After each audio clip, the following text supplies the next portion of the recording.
you. I respect you highly. Thank you. When I try to describe who you are, I can't even capture all your titles and everything you do and everything you are. So I'm going to shut the hell up and let you describe who you are, what you do, and then I'll go into my interview questions. All right. What's good, everybody? First of all, thank you, Pop Life, for even inviting me here. The respect is mutual, and I feel you on that code thing, and I think that's why we really connected as well, because immediately when we met, I was like, yeah, I'm rolling. It's tribe over here. It's gang gang. But my name is Karmella Green. I am originally from East Texas, Texarkana on the Texas side.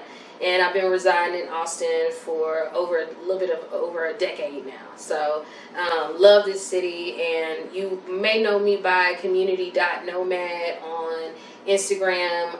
And I would say that one of my really big things is community raised me. Came from a family that were very public service oriented, very social services oriented, worked in the nonprofit space, volunteered, and did all the little after school programs while mama and daddy were working. And I think that just bled over into my real life. And so I would say for the past decade, even in school, even in high school, I think that I was always really active in the community, and it was any kind of way. And I would say even now, for me, it's important for me to commune with the people that are in my neighborhood, as well as all of the different spaces that I'm involved in as well. So I do grant writing. My background is nonprofit. I've done the corporate and hospitality thing. It wasn't my like forte. I didn't love it, but I learned a lot, and I think I took those skills and was like, this is what we need to do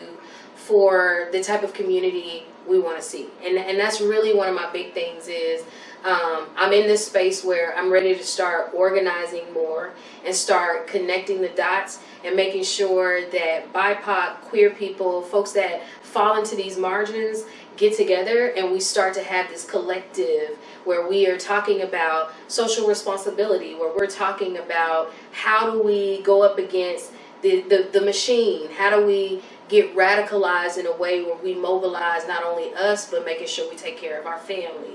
And our family can be ranging from people in your bloodline to people that you really did get it out the mud with. And I'm truly a strong believer in that. And even one of the things I was thinking about on my way here from the interview, or to the interview, there's a lot of transient people in our neighborhood. And I love crackheads. I really have always bonded with them and always felt like harm reduction is important on every level. And so one of my favorite ones was coming over to wash my car and lay some stuff in our yard and do some work. But I think that every person, and I'm saying that because I think every person has something to contribute. Every person loves to be seen, and every person loves to be heard. And when you make that space for them, there is a level of trust there that you build with those people. And I feel like Pop Life does this with kids, and I am just in awe every time she comes out with these magazines with the photo shoots. I am amazed. So I'm taking some notes from her book too, and yeah, working with these adults and getting them in order, because a lot of us are just scared kids, in big people clothes. So I don't know if that was a good spiel or not, but it was fantastic. It was fantastic. What made you move to Austin? Man, I think about this a lot. So I grew up going to Austin for UIL. I grew up going to Austin for state. That's awesome. What did you compete in? So I was in band, full-time band nerd, drum major for 2 years, awesome. Holding it down. But I did orchestra. Me too. Violin. Yes. Oh, that's amazing. So I played French horn and baritone. Right. So full orchestra. Okay, yeah. And I mean, truly, I was in a small ensemble, and we did place. But I also was in newspaper while I was in high school. Yeah, so we would go to workshops at UT every summer, and I would do writing workshops, and I just fell in love. Of course we were going to 6th Street. Of course I knew about Texas Relays and all of these things. I just grew up, and Austin was part of that. But in my adult life, I think that once I had that experience I went off to school, and I was the first one to really go off to college in my family.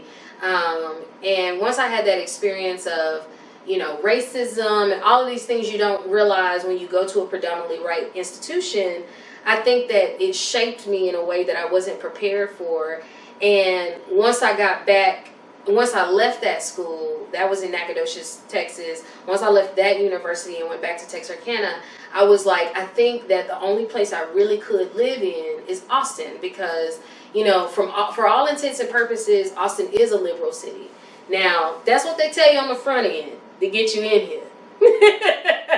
But that initially was why I moved to Austin, was because me and my homegirl at the time, she was trans, she was leaving the military and transitioning.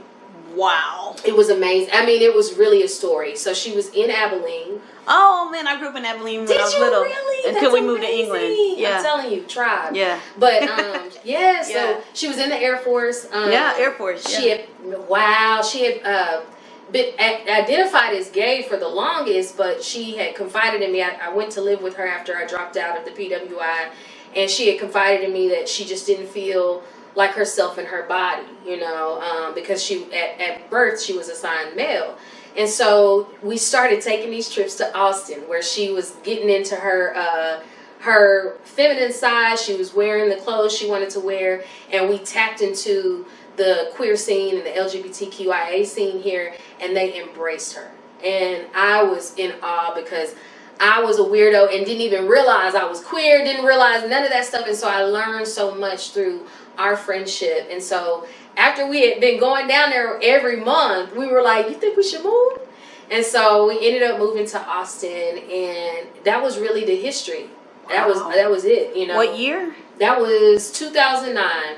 Wow. When we was going back and forth, and then 2010 we officially moved. The new year, like it was 2009 going into 2010, and we moved that new year to Austin. Well, we were in Round Rock, but you know, of course, back then the traffic wasn't so crazy, right. So you can get from Round Rock to Austin in about 15 minutes.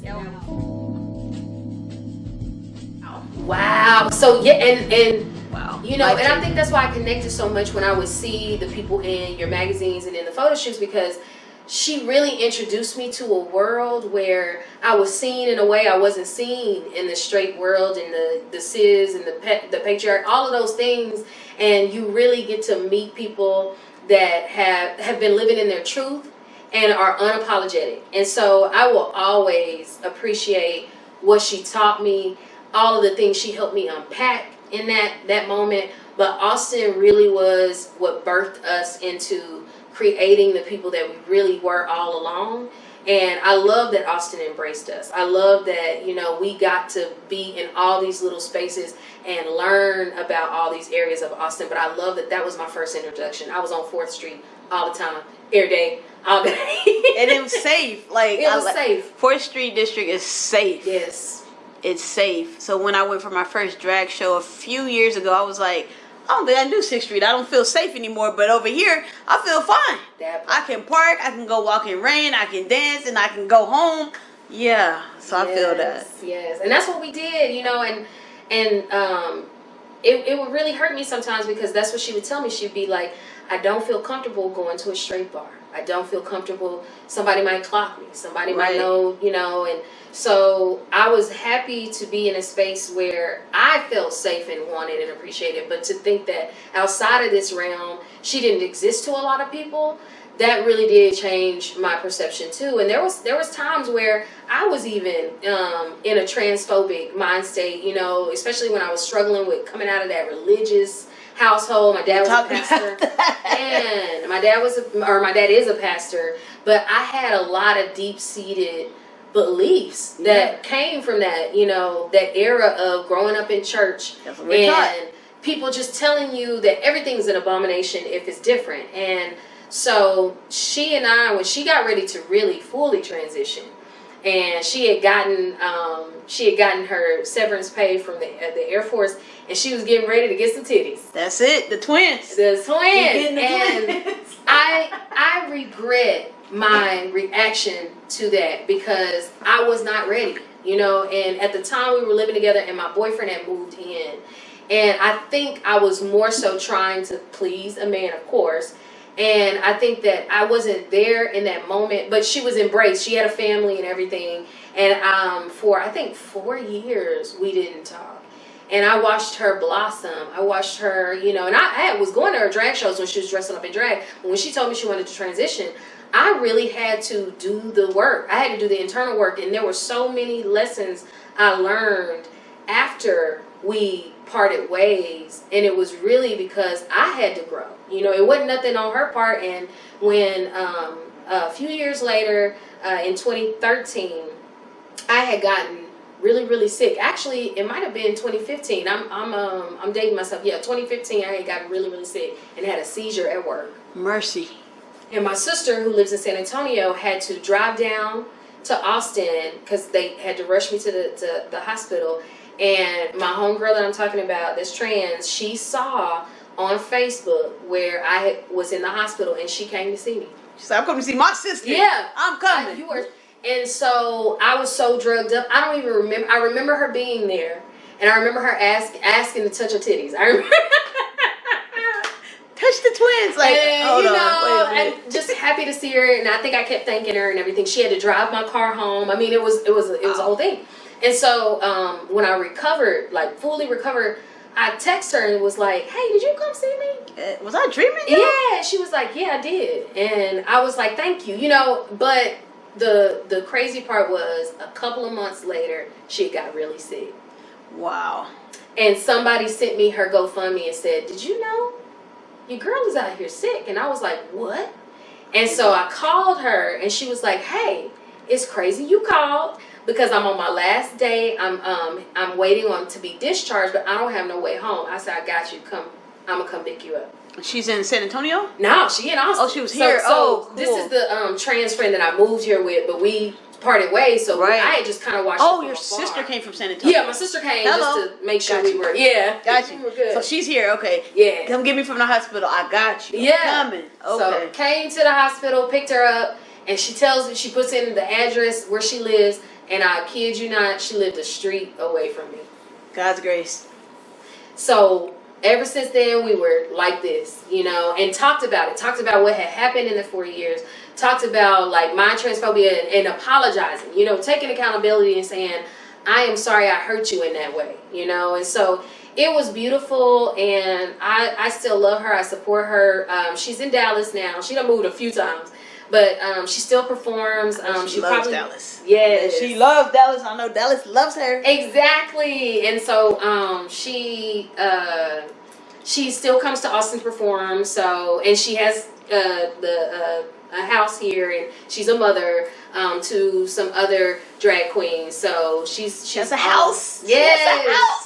Yeah, she is amazing. So anyway, all of that to say that she was really a big influence in why we moved to Austin. 'Cause she was like, "I really think we could make it," you know. And I had kind of left home, come back, left home, come back. And so I think everybody in my family was just kind of really doubtful and being like, "Look, we know how you are. So are you sure you going to be in this big city?" And I was like, "No, I really believe that I can get out here and maintain," and I did. And so she was a huge part of the reason why I'm in Austin and stayed.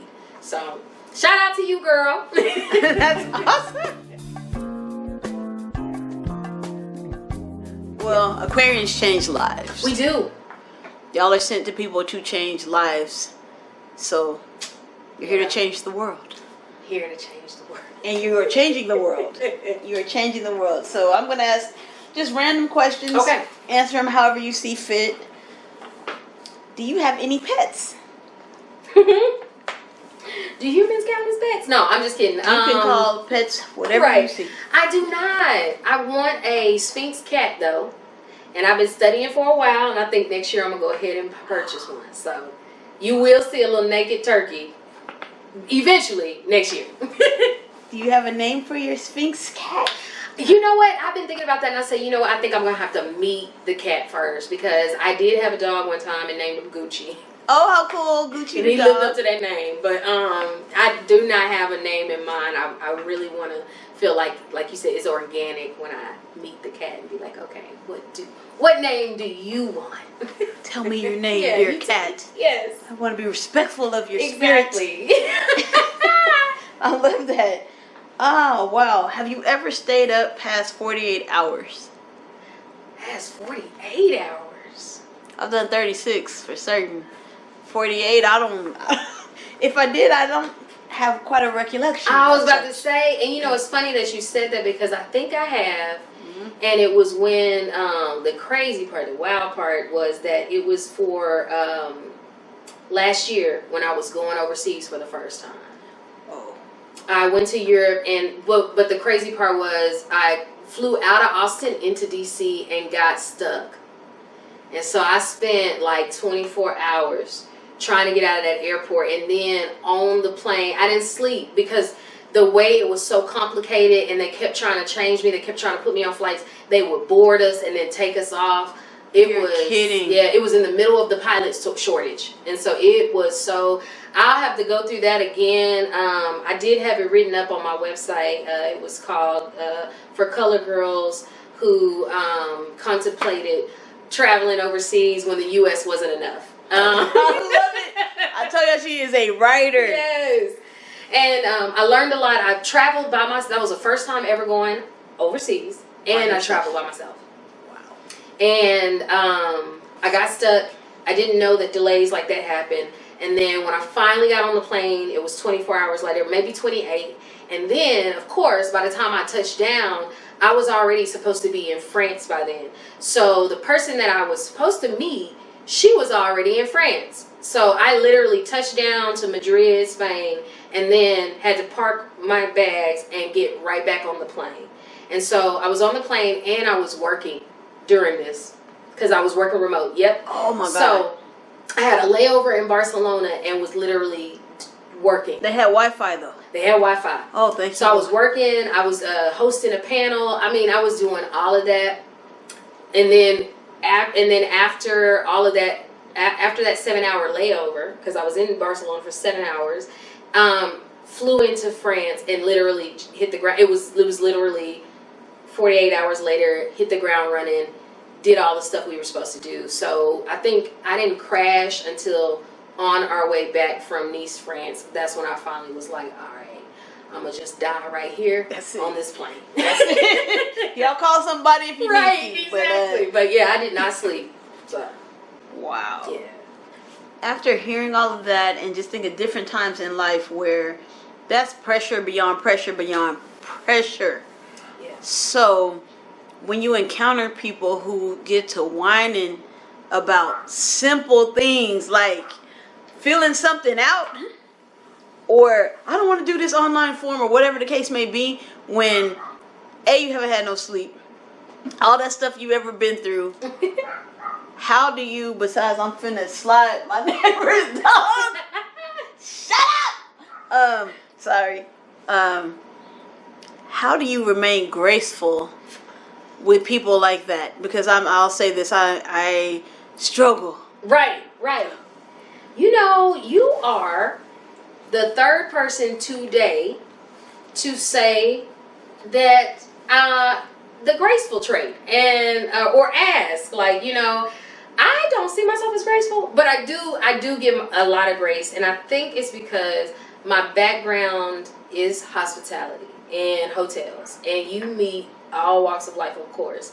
And so I think that I majored in psychology, and I grew up with my whole family having mental, health issues. So I think for me, the way I stayed really calm in those type of situations where people are extremely pissed and have every right to be, don't want to do paperwork, because this is something that I do in the nonprofit space where people don't want to fill out the paperwork. I think about, in their perspective, is it actually that they're projecting and mad at me, or is it something that they don't have the language for and that they need help doing? Because I think a lot of frustration comes from not only being tired or wired or all of those things, but also feeling like you just aren't adequate enough to fill out or do the comprehension. I don't comprehend what they are asking me to do, and this is triggering me, and I feel like I'm going to do this wrong, and I'm going to fail. And it's like, if you would just sit down and calm down for 1 second. Yes. And so I am that person. I get very soft spoken, and not in that way, but to just calm people. I remember one of my supervisors at the hotel was like, one thing you do that I don't think you notice is every time somebody gets really irate with you, you just get lower and calmer and calmer. And I was like, I think that it's because when they have that energy, I am going to match it with peace. Like, I am so serious about, you are not going to disturb that for me. Now, you can be real agitated about everything else, but right now in this space, it's mine. We're going to practice grace and peace. So I think that I do have a good level on that, but at the same time, I also, from that experience, realized that I'm a dumb American and very entitled, and I was very irate with a lot of people and didn't treat them very nicely. And I think it makes me reflect on what are these people going through, like what did they go through in the background, so I definitely am not always level-headed, but I definitely try to give grace because I know I'll be needing it too. Also, I just got accepted into the MBA program at Houston Tillotson University. Yay! That is not easy at all. It is not. And so I will Congrats. Thank you. I will be attending their orientation on Saturday. Wow. So orientation. Yeah. Get some fly shoes. Get some fly shoes and ammo. Kicks, ammo, and orientation. Yes. That's a beautiful weekend. Yep. And I might pop down to Dallas because I did tell my cousin I might come through and see him. That is awesome. Do you have any regrets for anything? Man, you know what? This is the first time I'm opening up about this, so you are a really good interviewer. Why, thank you. I do try with transparency. I was married. I was married at 23. And my only regret is, and I'm no longer married. We did not have any kids. My only regret is I lost my best friend. And so I regret that I kind of rushed into that because super religious family, Southern, in Texas, so it's God, land, family. And I felt like when we were in Austin, we were living in sin. And I had so much that I was living to meet everybody else's expectation. I regret that. I regret really worrying about what people saw and thought of me instead of actually saying, hey, I want to take this at our pace. And I think that, to be honest, we would probably still be down to this day had we not tied the knot so early. We were just too young, didn't know nothing about money, weren't establishing our careers at all. And so I don't think it was anything other outside of being very young and immature with no therapy, with no resources and all of those kind of things. So I think that's probably one of my biggest regrets. Other than that, no, YOLO. That's it. Did you like your wedding hair? Oh my gosh, that's a good question. I did. At the time, I had went natural, I think like maybe a year before that, so it was new, and my fro had gotten really huge. So it was beautiful. I had this pretty flower I found to put in it. Yes, and then I got this cute little Gianni Beanie dress from Dillard's, and it was a very small, our dad married us, and his parents were there, and I had two other friends there. It was very intimate, and so I loved it. And what's so funny is he started locks shortly after we got married, and his locks are like amazing, beautiful. He still lives in Austin. I don't know where he lived, but I know he lives here. But I kind of copied him and went and got locked. Not really, but I started his locks, and it's so amazing to see how they've grown now. But I was like, I'm going to get on the lock journey too. So when I turned 30, I went ahead and locked my hair too. So, wow. How has your journey been? The lock journey? Mm-hmm. It has been, I can honestly say it has been a spiritual awakening for me. I've never connected. I've always like been really attentive to my hair. I feel like it's a labor of love, and I feel like it's an extension. I love expressing myself, and I was critiqued so much in corporate. Like I used to have like, for real, have people ask me, can I straighten it? Or can I wear braids? I have always had, and it always seems to be white women critique my hair in a way that I just completely left corporate and started dyeing my hair every color I could, all the kind of crazy things. But the lock journey has been the most meaningful to me because I am literally letting my hair grow and speak to me in the ways that it wants to. And then every day it's like they get longer, and I'm just in shock because I remember they like started right here. And so that has just been amazing to watch because I feel like I'm growing more into myself. Like I feel like when I look in the mirror, I'm like, this is what I'm supposed to look like. Are you enjoying who you have become? I am. And you know what? I'm so glad you asked me this because I think this is new for me. I think that I went through a lot of changes. As you stated, you know, I'm an Aquarius and we supposed to be changing people's lives, but I don't think people realize how much we change over time. We really Huge. do. Every week. Really do. Every week. Every week. And so this is the first time, you know, when and I think about this also, when I was smaller, you know, in a smaller frame and stuff, I was so self-conscious. I felt like I looked like a skeleton. My mom always reminds me, you remember in high school you got so mad you said you wish you were fat? And I was like, I have no regrets. I'm actually glad I'm on the thicker side now.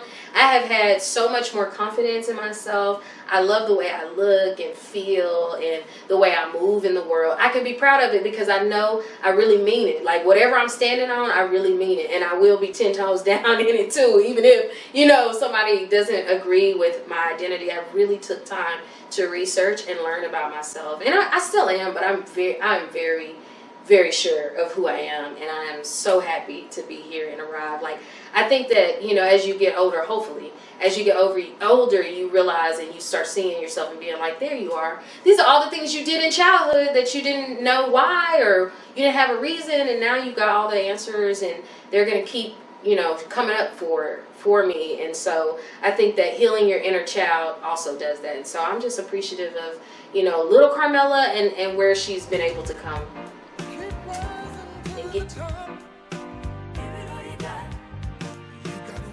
I journal every day.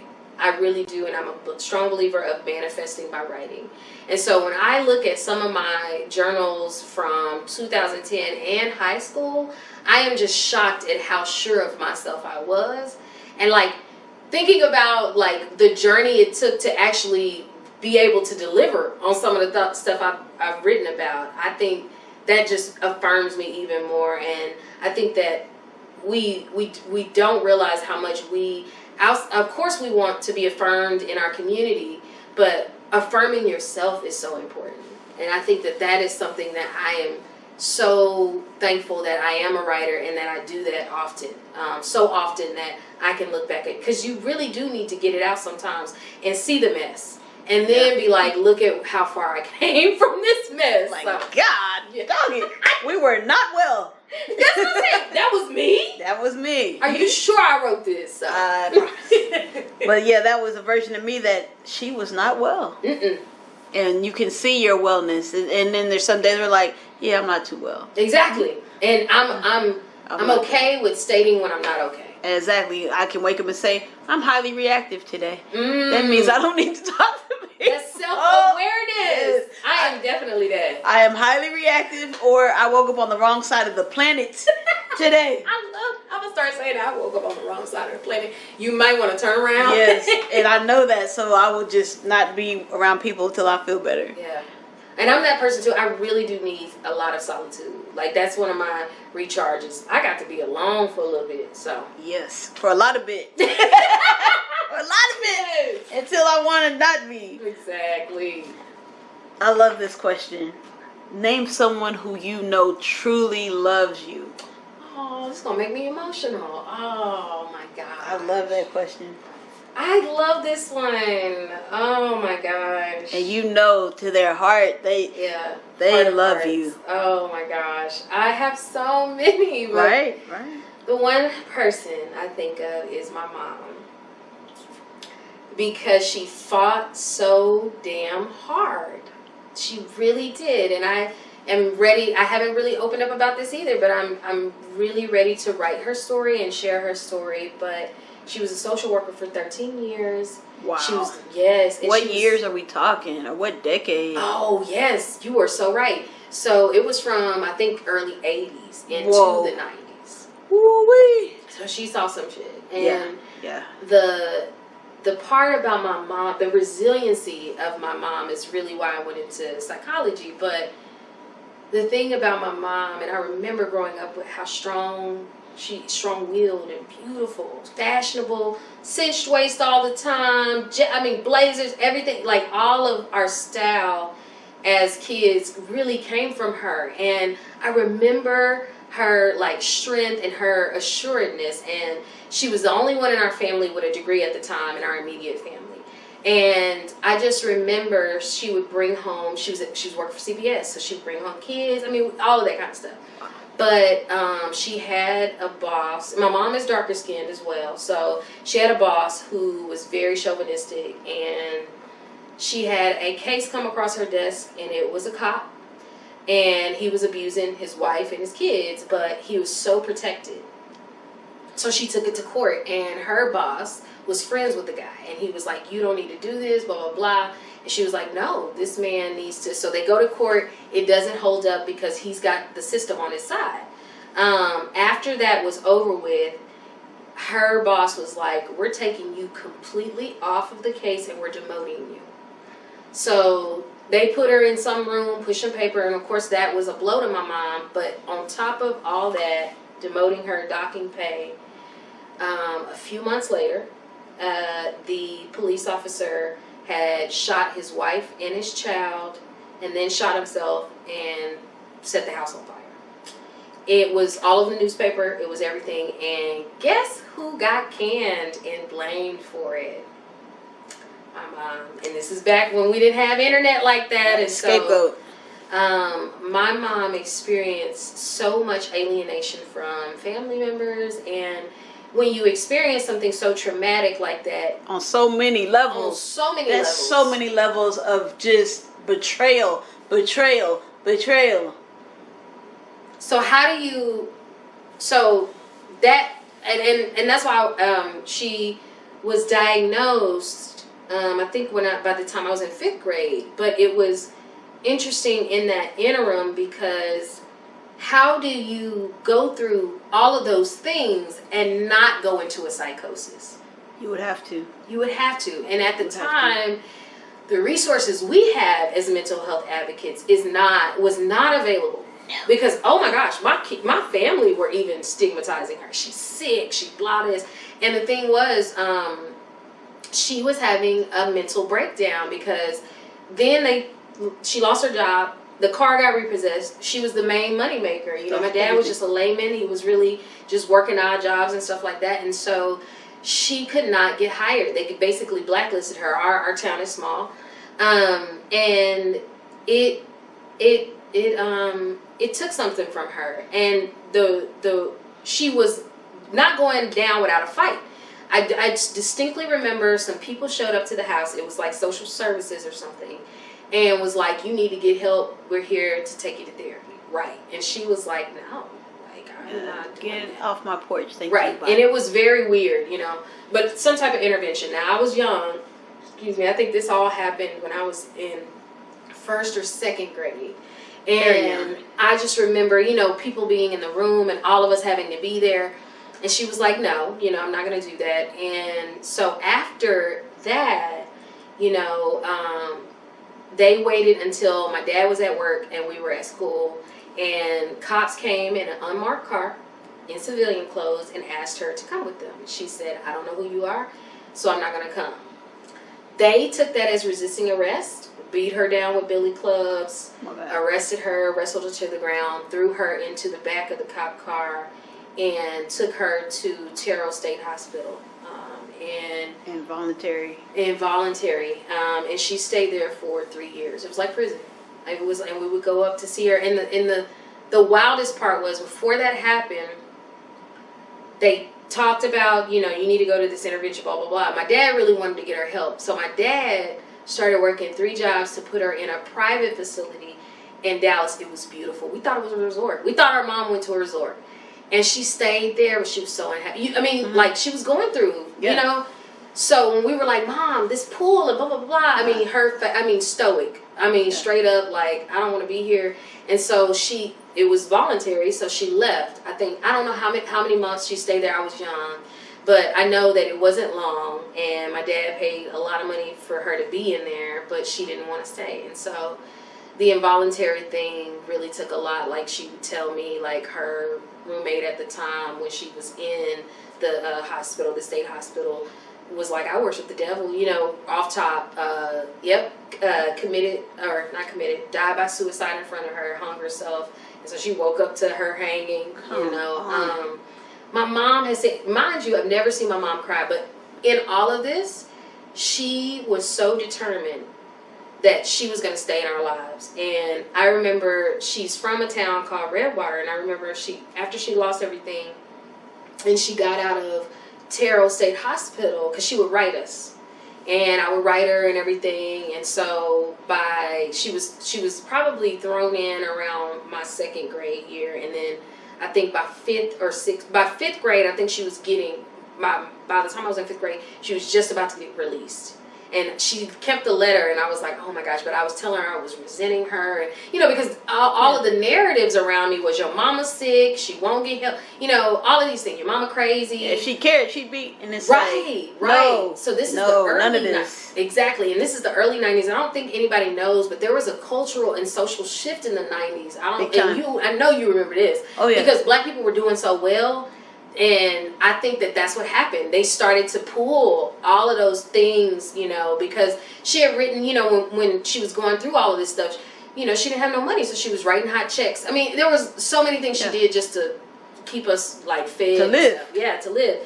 So she was in this little bitty trailer in Redwater, Texas, on my grandfather's land with no running water. And it's about 25 miles from Texarkana. She walked from there to our house to see us. It was midnight by the time she got there. We don't walk 5 miles. Exactly. Let alone 25 miles. Of course, my dad was like, you can't be here. And she was like, they got the cops involved and she left. But she, from then on out, she would do that though. She would not allow anyone to keep her from her kids. And so when Dad got in a better place, my dad got in a better place. He had gotten remarried, and then he basically took my mom, got her an apartment, because she couldn't get anything on her own. So he got her, made sure she was in an apartment and stuff like that. And I love their relationship, because they really are friends, and she's like that too. She holds him down. But my mom came to every event that I asked her to come to. She supported me even when I was resenting her, and so I know the love that she has for me is so real. She came down when I graduated last year from Houston Tillotson, and that was a full circle moment for me, because it took me 14 years to get 1 degree. Shoot. But now that I got it, I'm like, okay, I can do this. Right. I can do this. But I know my mom loves me in such a deep way that even I sometimes, choke up about, because of how much was taken from her, and we didn't grow up. I had her till about 7th grade, but I didn't get to grow up with her in the way that my brother and sister did, and she didn't let any of that stop her. I think that she told me that, she said there was no way anyone was going to keep me from my kids. And so she's still my hero. Like, I feel like I got to do right by her. So this September, we're getting ready to buy her first house. So yay, Mom! Yes, so I'm like, the love will be shown, okay? I'm like, I know the love is strong for her and how she feels about us, but I want that to be reflected in her life too. So we're about to get Mama up out the hood. What is your mom's first name? Virginia. Miss Virginia. Yes. And what is her sign? Oh, she is a Pisces. Oh my God, they're so sweet. In wrapping up, is there anything you want to conclude with? Anything you want to say to the people, to the world, to anybody? What do you want people to know?